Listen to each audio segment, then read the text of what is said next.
श्री स्वामी समर्थ. लग्न जवळ आलं की जसं प्रत्येक घरात परंपरेनुसार तयारी सुरू होते, तसेच आमच्याकडेही लग्नाची वडे करायला सुरुवात झाली आहे.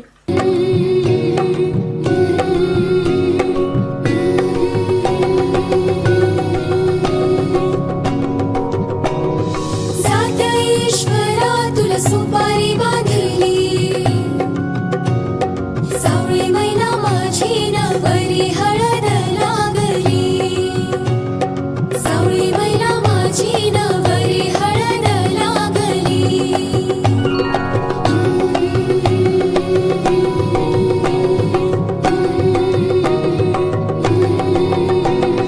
सात ईश्वरा तुला सुपारी